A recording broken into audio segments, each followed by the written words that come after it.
السلام عليكم متابعيني الكرام، يا رب تكونوا كلكم بخير. النهارده اول فيديو نعمله، بما ان انا عامله دايت بقى، اول فيديو نعمله عن السناكس الصحيه. هنبعد خالص على الحاجات اللي مش غير صحيه، بس ده مش معناه ان احنا بقى اللي عامل دايت يموت من الجوع وياكل اكل دمه تقيل وكده. لا، هناكل مع بعض سناك. النهارده الحلقه عن الفواكه، ان شاء الله المره الجايه عن الناتس، والمره اللي بعدها عن السناكس الخضروات، بشكل لطيف ويشجعنا ان احنا ناكله ونخس واحنا مبسوطين من اكلنا مش كارهينه. يلا بينا بقى نشوف عملناه ازاي. يلا بينا بقى. انا هاخد بقى من كل نوع من الفاكهه حاجه، يعني مثلا هاخد شويه من المانجا، شويه كيوي كمان من الحاجات اللي سعراتها قليله. المانجا على فكره مش ممنوعه ابدا ابدا، مفيش اي فاكهه ممنوعه في الدايت، بس طبعا المانجا ما تتاكلش كل يوم. ناخد فراولة، وفراولة برضو زي الكيوي، هي والكيوي والتفاح سعراتهم قليلة جدا. ناخد بقى شوية راسبيري وموز والبلو بيري. كفاية كده.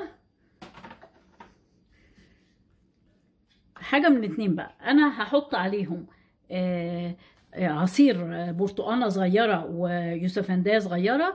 ممكن لو ما عندكيش العصير ده وحابة تطعمي، عشان طبعا الكيوي والراسبيري والبلو بيري البلاك بيري مززين شوية، ممكن تحطي معلقة سكر دايت. انا بفضل ستيفيا ده، ما بفضلش لا سويت اند لو ولا سبلندا لانهم مش صحيين، لكن ستيفيا ده صحي. وجربوا بصوا عليه، ادخلوا اونلاين وشوفوا، ممكن يتحط يعني افيد حاجه اللي هو الستيفيا. انا ممكن احطها عندي عصير برتقانه وعصير هنا يوسفندايه، يدوا اللي هو السكر الطبيعي ليهم، حتى لو فيهم مزازه شويه بس مزازه بسكر.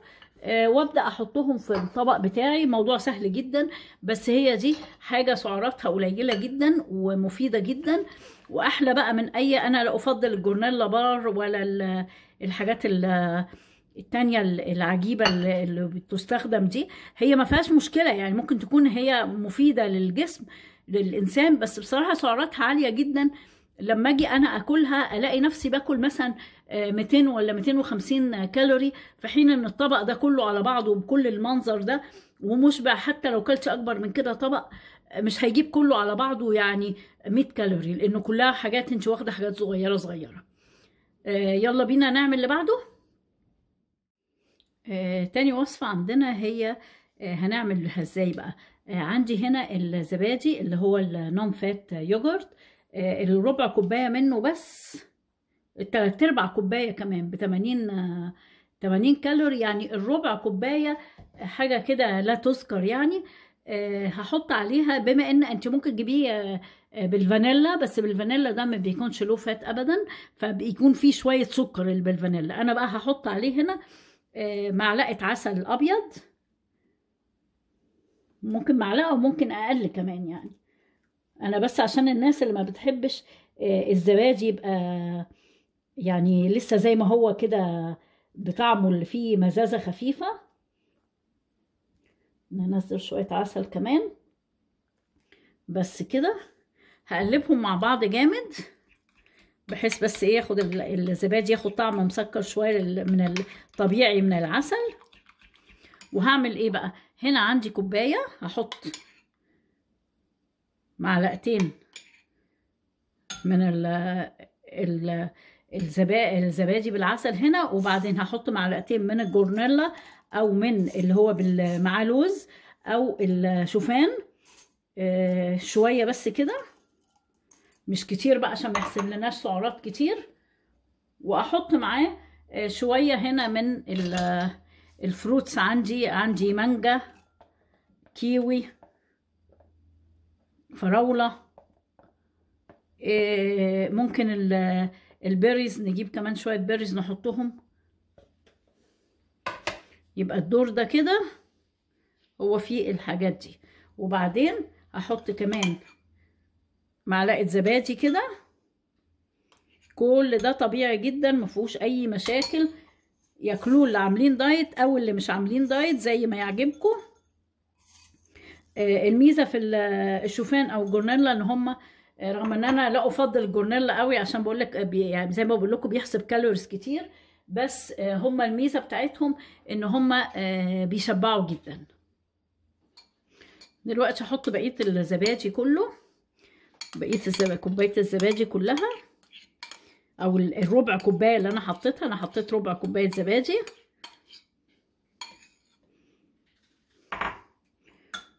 وبعدين هزود شويه راسبيري بقى زي ما انتم شايفين كده، نعمل تزيين للطبق ناكله حلو برضو، مش عشان عاملين دايت ما ناكلش حاجه حلوه يعني. وبس يبقى احنا كده عملنا وجبه مشبعه، عشوه حلوه بعد طول النهار الاكل اللي هو اللي فيه اكل طبيعي بقى، اكل الدايت واللحوم والفراخ والحاجات دي، ننام خفاف بوجبه خفيفه جدا ومشبعه تخليكم تشبعوا لحد ما تناموا وتصحوا تاني يوم بالسلامه. وادي تالت حاجه عندنا في الدايت بتاعنا البطاطا.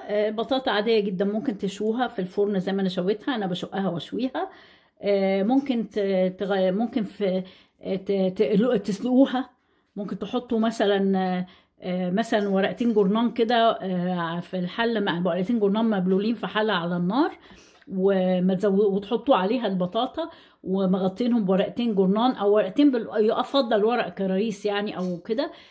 تتحط عليها ورق نابكنز، ورق مطبخ، تحط عليها وتتساب على نار هاديه شويه، هتبقى زي المشويه. انا افضلها مشويه. كده يبقى احنا عملنا وصفه فاكهه خالصه خالص، فاكهه ما فيهاش اي حاجه خالص. عملنا برضو الجورنيلا عشان لما بيجي لنا في الدايت غالبا الناس معظمها بتيجي في الدايت بيجي لها امساك، يظبط البطن ده. 3 وصفات سهلين جدا، فيهمش كالوريز كتير وفي نفس الوقت مشبعين ولذاذ. ده بالنسبه للفاكهه. ان شاء الله بالنسبه للوجبات بتاعه او السناكس للخضار ان شاء الله لنا حلقه منفصله او لنا فيديو منفصل. شكرا لمتابعتكم.